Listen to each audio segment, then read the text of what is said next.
Sheikh Imran Hussein, I'm very pleased to have you once again. It's a great honor. I have asked subscribers for questions, so I have my own natural curiosity and questions from other people. And perhaps you'd like to introduce the mood and subject for today. We are, Morris, on the brink, perhaps, of a pit of fire. And I am anticipating that an attack will be launched on Syria, kind of a desperado, because everything else has failed, and Putin checkmated them in Geneva. And so now, perhaps throwing caution to the wind, just perhaps the Turkish armed forces might launch an attack on Syria. And if that happens, I think Putin is going to respond vigorously. So we are standing at this moment on the brink of a pit of fire. Yes, Russia did voice strong opinions regarding Turkey's stance. I detected Russia's support for Syria not, for Turkey not to interfere or involve. At times Russia is ambiguous, but it was not ambiguous about telling Turkey not to get involved. Well, Lavrov, I don't know, the Russians give mixed signals. It's very encouraging that you suggest they are steadfast behind Syria. They have just sent some ships to Tartus, correct? Yes, I've heard about that. Well, many of the questions do revolve around Syria that I've been given by subscribers and people that follow you. Shall I read some out, or shall we banter? Do please. Okay, just give me 1 second. I wasn't entirely prepared, but they are here. So, well, I'll just start ad hoc. When will the Arab world realize that it is better that the Shias and the Sunnis join hand in promoting their agenda and to strengthen their position on the globe? Yes, there are 1.5 billion Muslims, but how divided are they? And that is from a user 408 Magenta on YouTube. Bringing about Shia-Sunni solidarity to face a common threat is not too difficult a proposition, except that Saudi Arabia, true to form, from day one, emerged on the screen of history in a very mysterious way, and has consistently from day one functioned as a client of the Judeo-Christian Anglo-American Western Alliance. And Saudi Arabia it's an alliance of a political family, the family of Ibn Saud, and a religious movement, normally referred to as the Wahhabi movement. The name Wahhabi has created problems, and so they prefer to be called Salafi. And it is this religious movement which has been brainwashed, harnessed, programmed, and they are the ones who are now engaged in a vociferous, relentless attack on the Shia, religious and theological attack on the Shia, and doing so in order to lay the foundations and to foment Shia-Sunni civil war in Islam. I believe I did make mention of this in our last interview, that this is the master plan to foment Shia-Sunni civil war in the world of Islam. The fact that that civil war has not as yet broken out, it is something commendable that the rest of the world of Islam has not been seduced and not likely to be seduced. Unless, and of course, you have some act of monstrous terrorism directed, for example, against the Shia, and then you blame the Sunni. Typical Zionist methodology. Or an act of monstrous terrorism against the Sunnis, and then you blame the Shia. So you can get them at each other's throats. I have been doing my bit, Maris. I gave a lecture recently on the Shia, the Sunni, and the end time.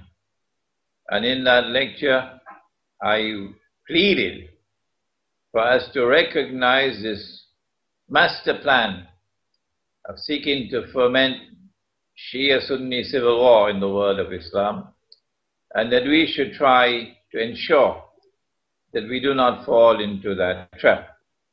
And most of my listening audience and viewing audience, fortunately, are in agreement with me.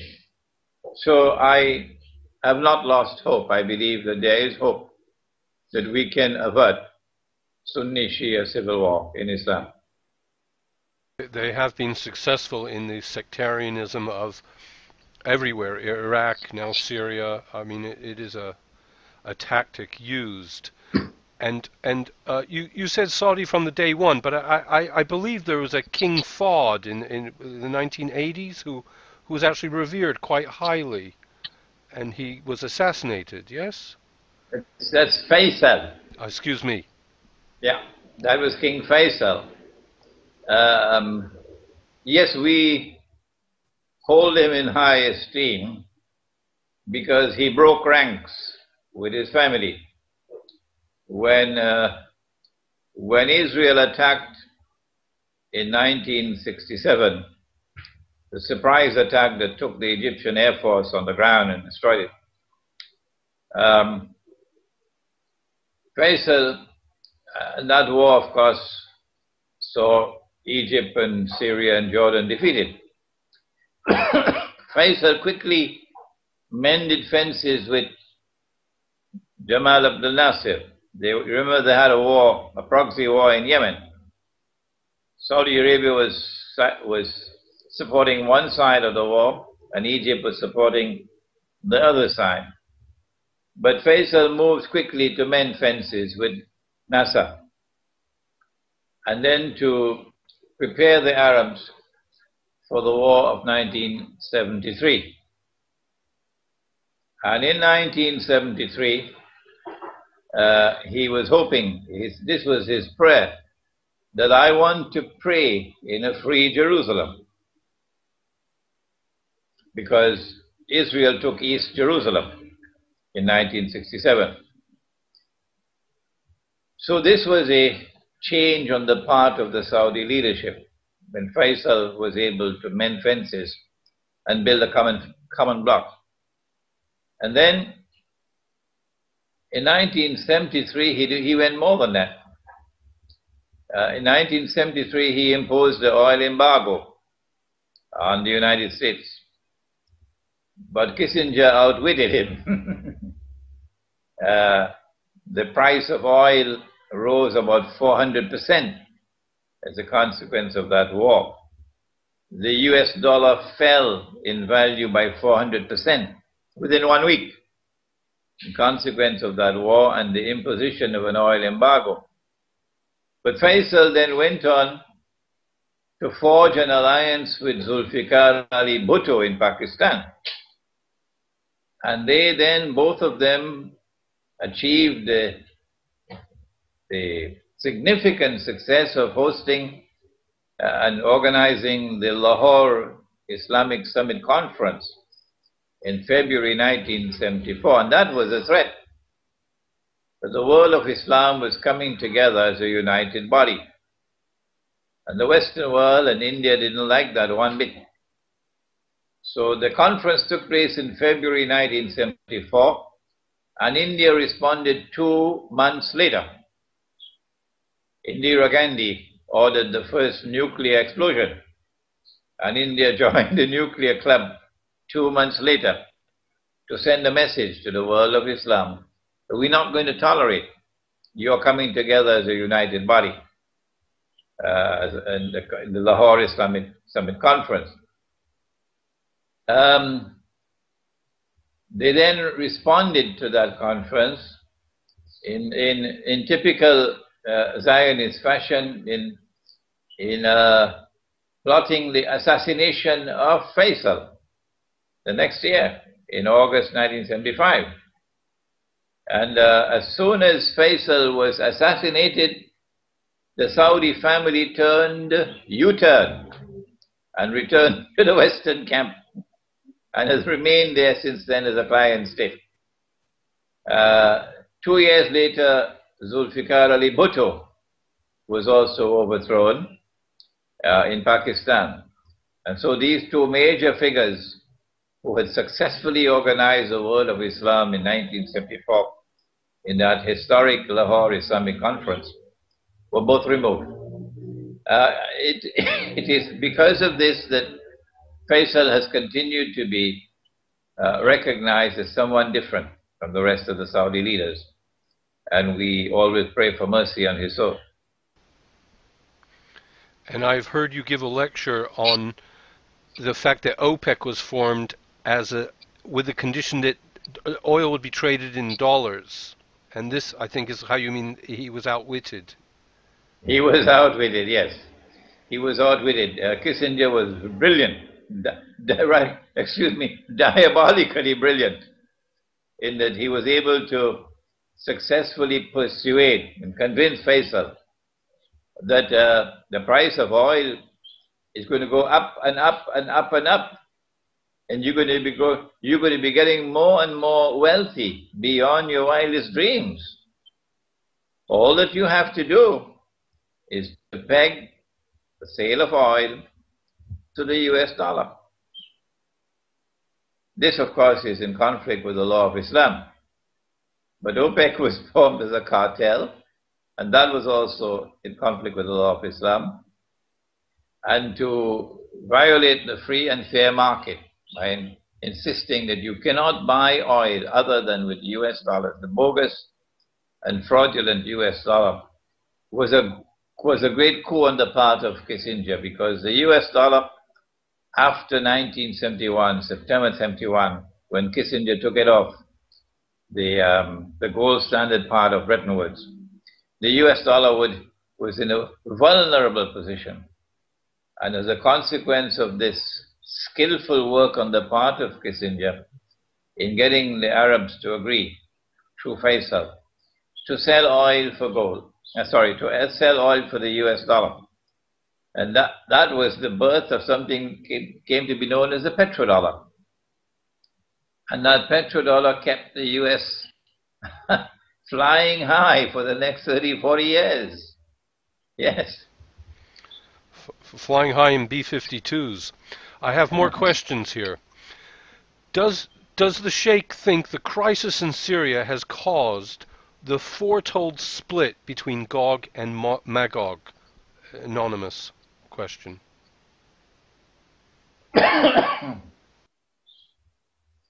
It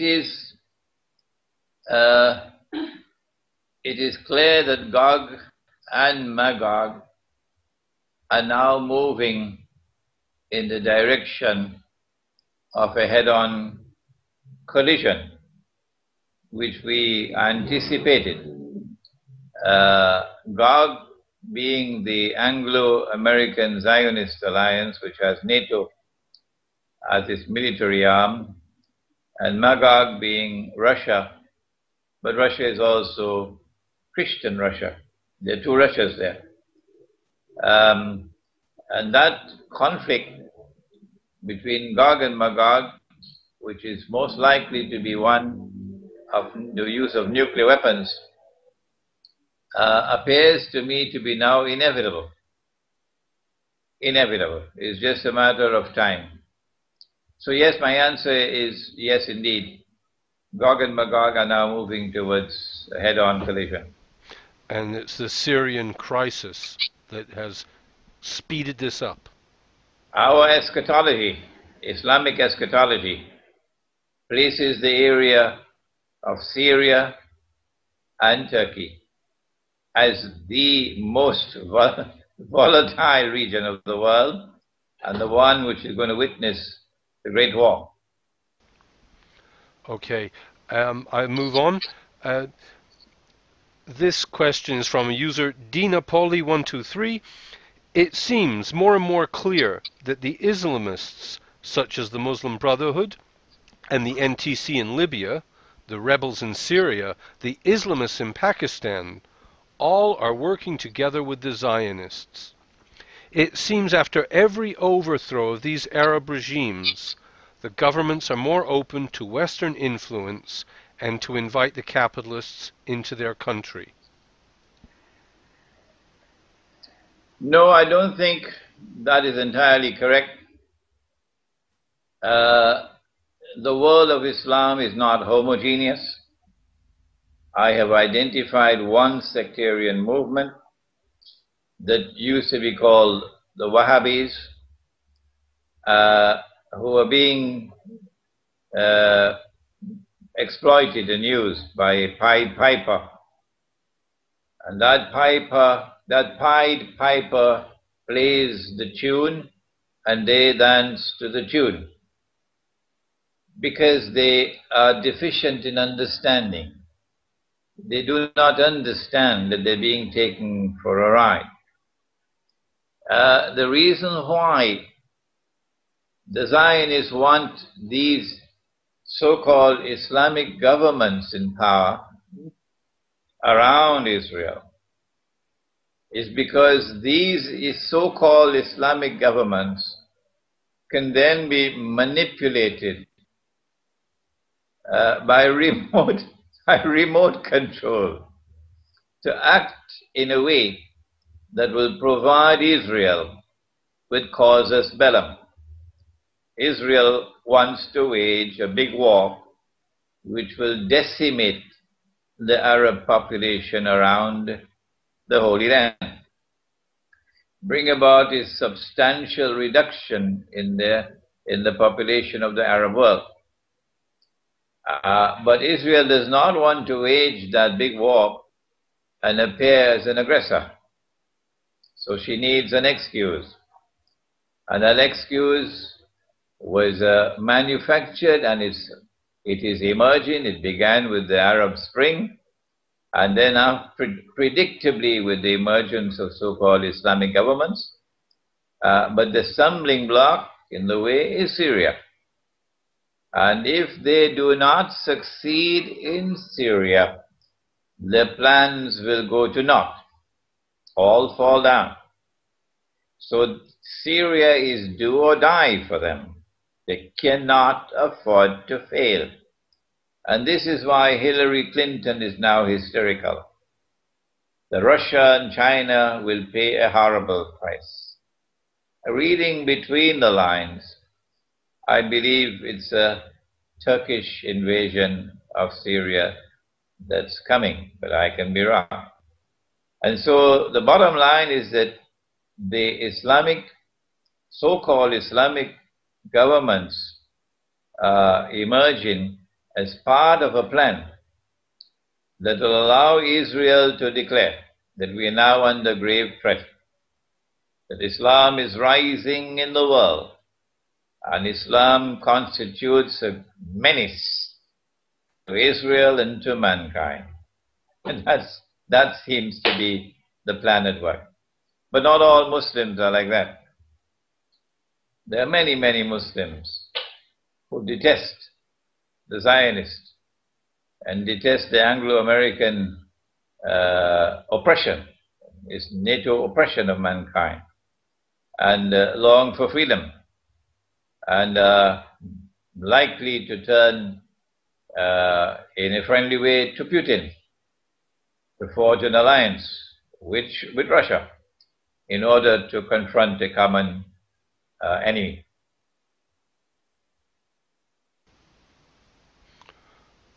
I will continue with the questions, dear Sheikh. This is from Syrian Girl. She's well known on YouTube. Is there an end to the world? Is there an end of the world prophecy in Islam regarding Damascus? Yes, there is. Damascus occupies a very, very important position in Islamic eschatology. The Prophet, Allah's blessings be upon him, has prophesied a number of events which must occur before history can end. These events, which will occur in the end time, have as their most important of all events the return of the Son of Mary, Jesus, the Son of Mary, the true Messiah. And he's going to return not in downtown Chicago, but in Damascus. In Damascus. And there's another divinely appointed figure in Islamic eschatology.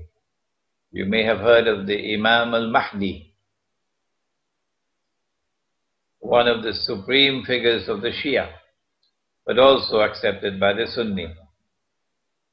Imam al-Mahdi will be in Damascus when Jesus returns. He'll be in a masjid or a mosque. The prayer is about to take place. The Antichrist and the Israeli armed forces are outside. And then Jesus descends in the masjid. And the Imam recognizes him and says, "This is the Son of Mary." In much the same way that John the Baptist, standing in the river, when he saw Jesus, he said, "Here he is. This is the man you've been waiting for. This is the Messiah." And so history repeats itself.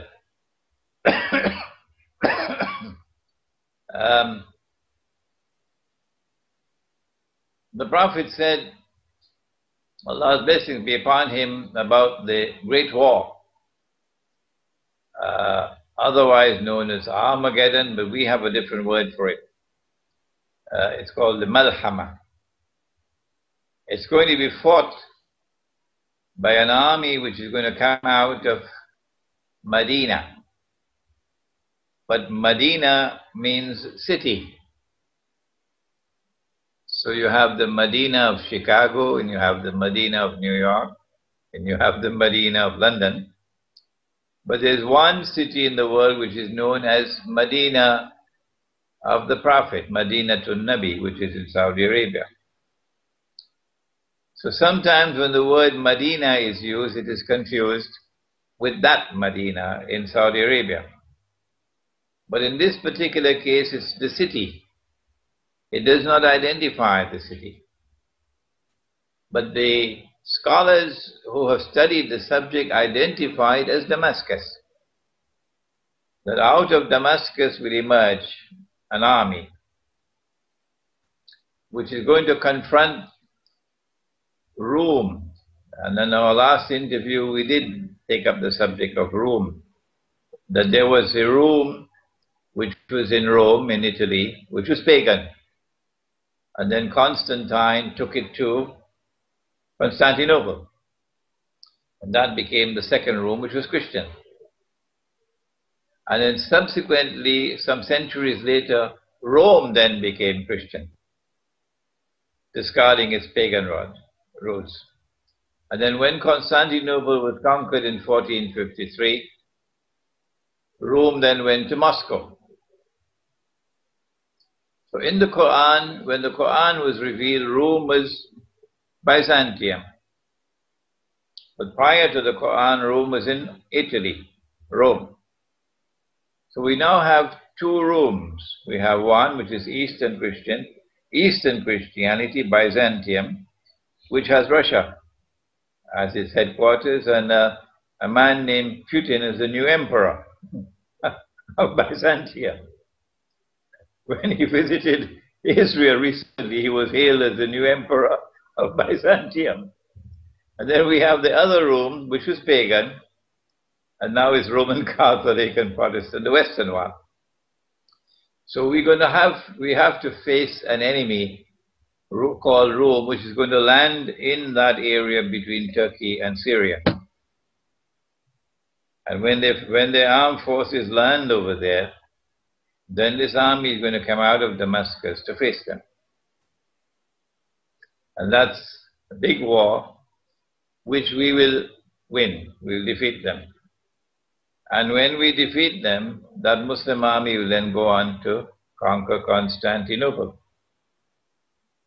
Some of the major events still awaiting to occur in history are the return of Jesus, the conquest of Constantinople, which obviously would be liberation from the control of NATO, and the defeat of a Western army in the area between Syria and Turkey.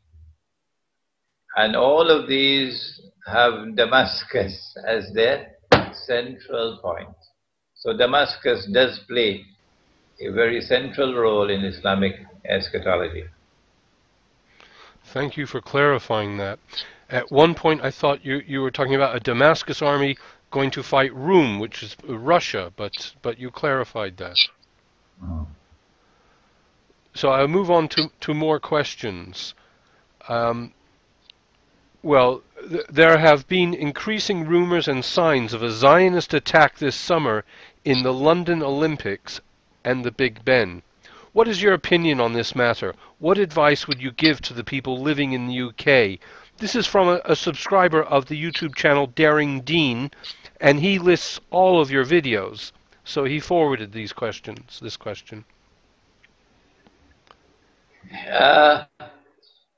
No one knows, of course, with certainty where will the next terrorist attack take place. And all I can say is, yes, it is likely. We know that this is part of their modus operandi, that they perpetrate false flag terrorism and then put the blame on us, so it can give them an opportunity to wage greater wars. What can we do? There's nothing we can do, nothing, to avert an act of terrorism which is planned in secret. We don't know when it's going to take place, where it's going to take place. But the world is not, a haphazardly constituted world, not in Islam. The world is a moral order. There's a God who watches over all things. And in the Quran, He has assured us that they plan their plans, and I plan my plan, and I am the best of planners. And He's given us the assurance that the historical process is one in which truth must triumph over falsehood. Anything established on the foundations of falsehood, like 9/11, there are normal lies, Morris, and then there are great lies, and then there's 9/11. Anything which is founded on falsehood, on deception, on oppression, must eventually be vanquished, and truth must triumph. Justice must triumph over injustice. And so we prepare ourselves for whatever is to come in late July in London with the assurance that no matter how great the deception, no matter how horrendous the act of terrorism may be, in the end, truth must triumph over falsehood. That's our response. Thank you. It was very reassuring. One more question from Daring Dean's channel, from subscribers of his. How do we survive the coming wars? Can remote villages in the countryside guarantee the safety of Muslims from the upcoming destruction of the nuclear clash between Gog and Magog?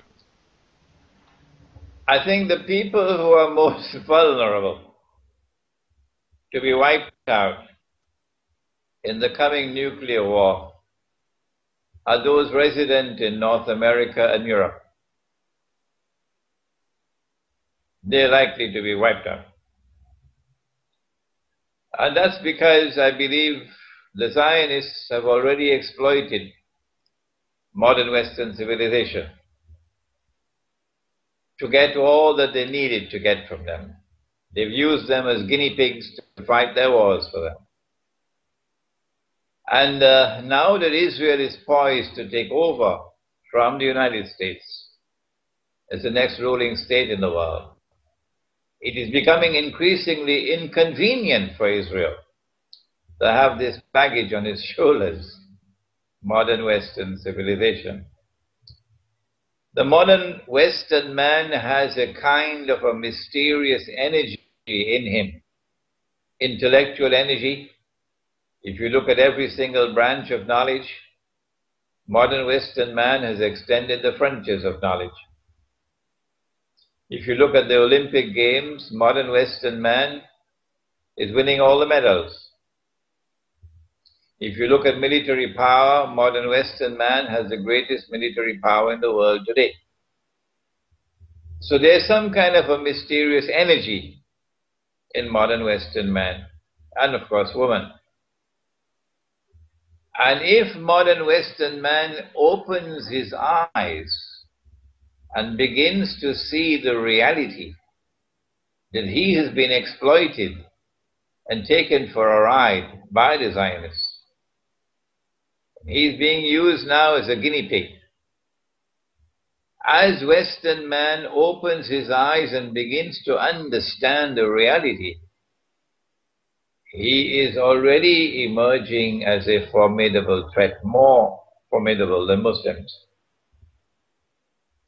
And so I believe the master plan is to get rid of modern Western man before his eyes open big enough to be able to understand and to constitute the gravest of all threats to Israel. The nicest way, the easiest way, the most effective way is to try to foment a clash between the two superpowers. So you have thousands of nuclear weapons being used, one against the other. And that'll be the end of modern Western civilization. What can we do? In Islam, we have the belief that life and death are in the hands of the one God. If He has ordained death, then nothing that we can do can prevent death. And if He has not ordained death, then no one can take our lives. It's called faith. And once you have that faith, you can continue your work.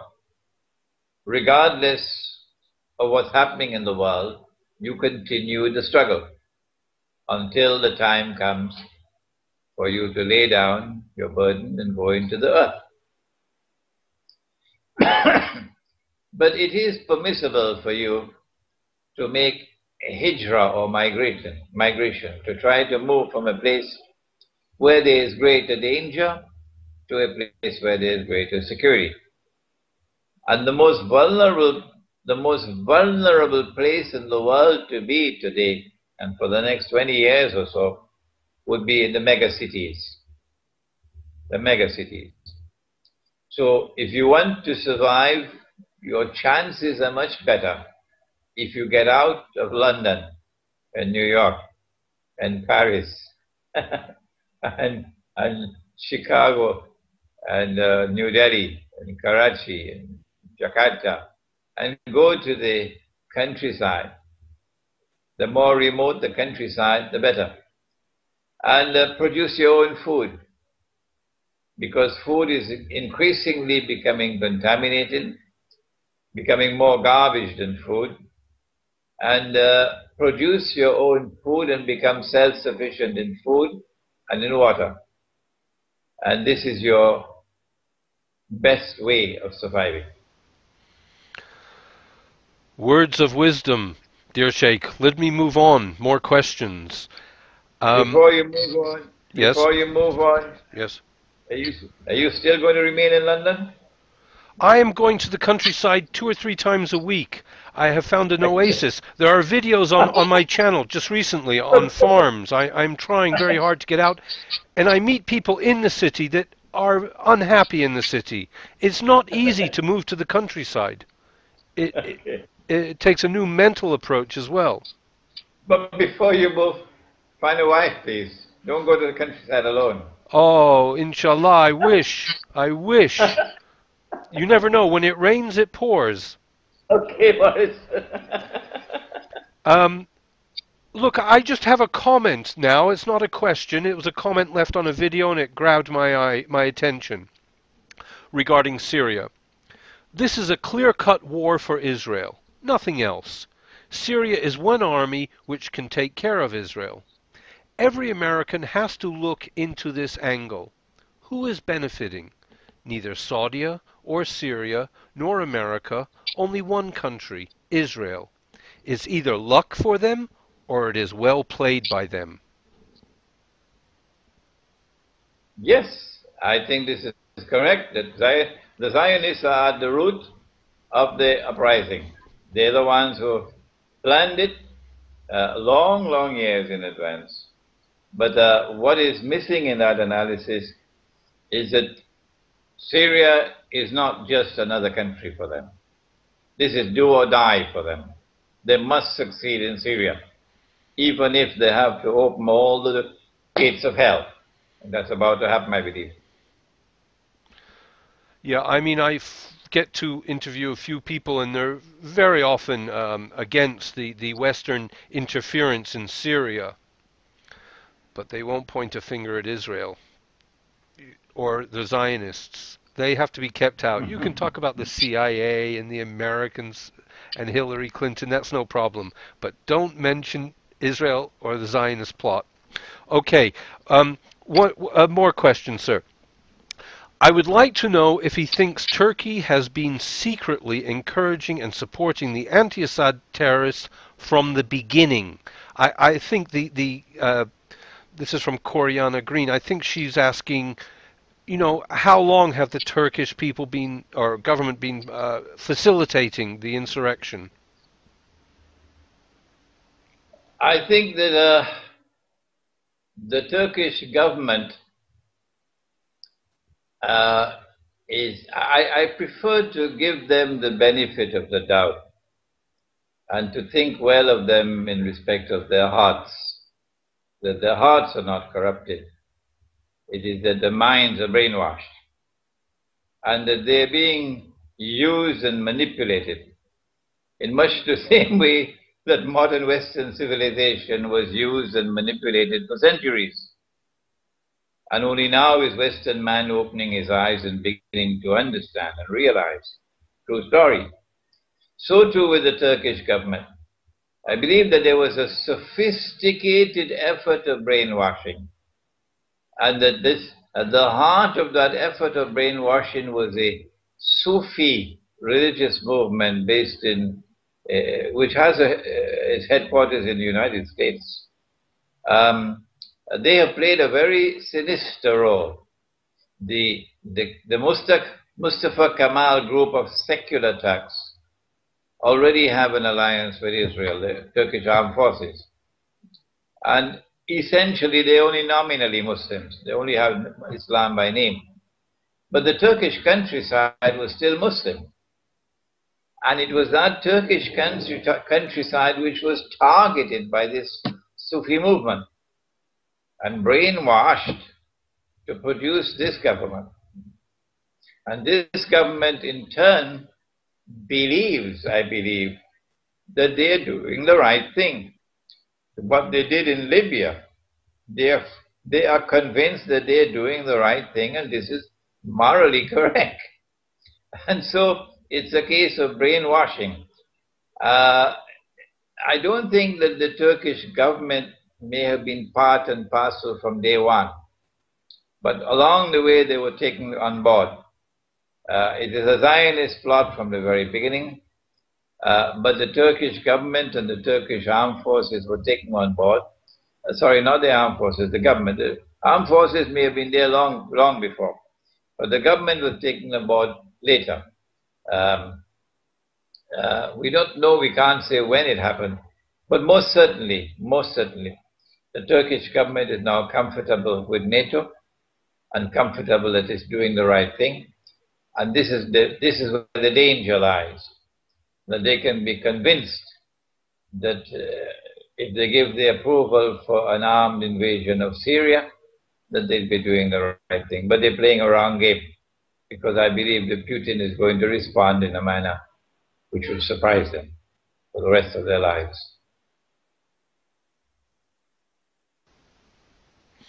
The Sheikh wants to build villages for only Muslims to live in and have their own system. The globe lived among different people.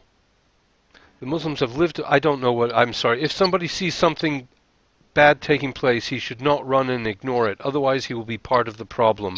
Is that a fair question that has been presented? Well, I think it's a very stupid thing to build a Muslim village with only Muslims. My language is fairly harsh. I say it's a stupid thing. I think you've answered. Stupid to build a village for only Muslims. A more intelligent thing would be to build a Muslim village and to invite non-Muslims to come and live with us on the basis of a friendly relationship and on the basis of an understanding of a norm of public conduct. For example, we are turning away from that alcohol-ridden society. We are turning away from that society of nudity and public obscenity. We want to build a clean environment for our children. So to the extent that there are Muslims who want to do that, and we can get Jews to join with us, and Christians and Hindus and Buddhists, and you are not hostile to Islam, and you can agree with us on a code of public conduct, that there is no public nudity in the Muslim village, that you're not going to be drinking and getting what is called stone drunk or binge drinking, not in our village. This appears to me to be an intelligent way to bring together people of different religions, of different tribes, and show that we can live together as a family. But to build a Muslim village for Muslims alone, that's stupid. Thank you for clarifying. In London, you cannot go down the street without seeing someone carrying a can of beer. The questions for whom I'm saying I have more. What is your view on the future of the Kurdish conflict between Iran, Turkey, Iraq, and Syria? How will the Kurdish conflict shape the interests of Zionists, or will it be a blow for Zionists? This is from Umar Bat in Kashmir. Wherever there are a people who have been oppressed by the modern secular state which has emerged from the Western world, the Zionists would look upon those people as an opportunity waiting to be exploited. And so the more that Turkey oppresses the Kurds, and Iraq and Syria and Iran, oppress the Kurds, deny them their language, deny them their culture, deny them liberty, the more the Kurds are oppressed, the more likely it is that the Zionists will come along one day and say, we can deliver you. We can deliver you from oppression. And then take them for a ride and use them to advance the Zionist agenda. This is, I believe, already taking place behind the scenes. It is possible, I can't say for certain, that you may have Kurdish mercenaries already fighting in Syria against the regime. I've heard Kurdistan is a Zionist project at this time. I have a personal question. I don't know what it means, but I'm just reading what is typed. I didn't have time to prepare. What kind of new rule for Tunisia is planned in the new Arab world scenario of the times of a greater Israel coming, and for Algeria? There are voices on Tunisian news saying that Tunisia has become a platform for terrorists coming from everywhere since the borders to Libya and Algeria are not so safe. Thank you, from Java Gurk.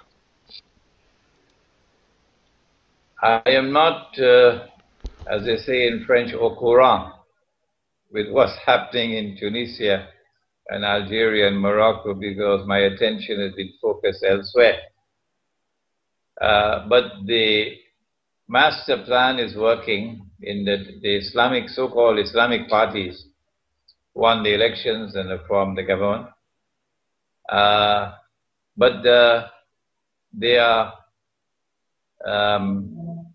behaving in much the same way that other so-called Islamic parties and Islamic governments are operating in the Arab world as a result of the elections. And that is that they are acting in a way which is likely to lead them to be exploited by Israel to advance Israel's agenda, to act in such a way eventually that Israel can claim that they now pose a threat to Israel.